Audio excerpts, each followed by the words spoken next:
Has Canada become a one-party state? It's a bold question, but one we can't afford to ignore.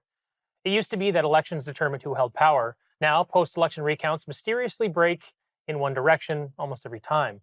The statistical odds alone raise questions, but you're not allowed to ask those questions because the moment you do, you're labeled a threat to democracy, ironically by the people that are consolidating power behind these closed doors.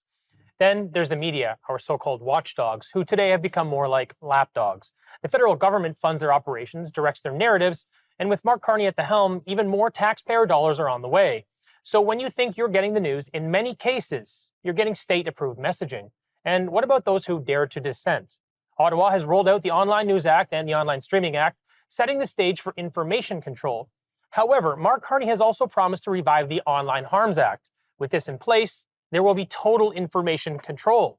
These aren't policies to protect you. They're policies to protect them from criticism, opposition, and quite often, the truth. Meanwhile, immigration policy is being used as a demographic lever. Massive unsustainable intake numbers are reshaping the electorate, overwhelming housing and infrastructure, and ensuring political outcomes that favor the party in charge. So the question becomes, what do you call a system where power reinforces itself through media control, censorship, manipulated demographics, and election oddities? It's not a democracy, it's not liberalism, and it's not freedom. So again, has Canada become a one-party state? Joining me today is Liam DeBoer, a political commentator and researcher who's become a strong voice on the state of democracy in Canada. He's been raising the alarm about institutional capture, censorship, and what this all means for the future of our country. Liam, thanks for being here. Happy to be here. Thanks for talking. All right. Liam, at a macro level, what defines a one-party state? And do you think Canada is showing signs of becoming one? So a one-party state is a country where there is one dominant political party that rules. Political opposition can be either outlawed or just rendered ineffective. And then there's also another component where the judiciary and also other institutions such as academia and entertainment, media, and so on serve the single party that is in ruling power. And I think Canada is definitely starting to show signs of going towards that direction, for sure. Yeah, they seem like the third option there. That's what it feels like to me anyway. I think you're seeing sort of a similar thing in America, but maybe because of the divide, they're just not there yet. Let's hope they don't get there. Is this sudden shift that we're seeing recent, or have the building blocks of a single party control been laid out over time without the public really noticing? Well, it's interesting because Canada, especially in our electoral history, there's a great book called Dynasties and Interludes, which details out the entire history of Canadian elections.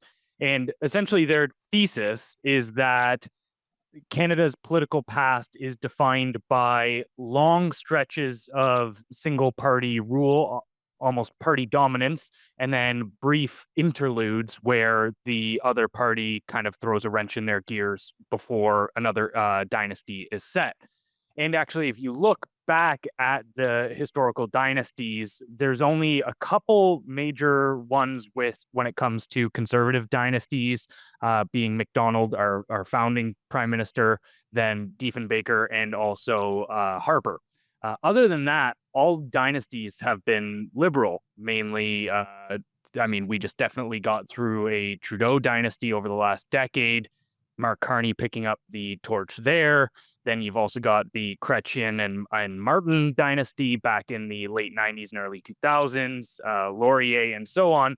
So Canada's political past has mainly been liberal dominance and then brief interludes of conservative kind of, wrenches and gears.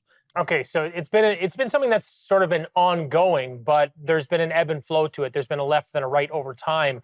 My concern is that now we've hit a point that maybe there's no more right, or maybe the right looks so far left, it's basically the same thing. What are your thoughts on that?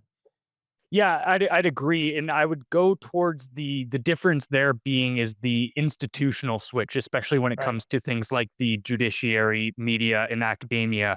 I mean, any sort of dissent within those institutions now is pretty much non-existent. You look at academia, it is all very hard left. I mean, it's even further left than a lot of liberal policies. Yeah. And then you look at things like the media, And they definitely have a bend. I mean, that's even obvious when you've got, say, the Liberal Party, which is the one saying, yep, we need to fund all of these journalistic outlets.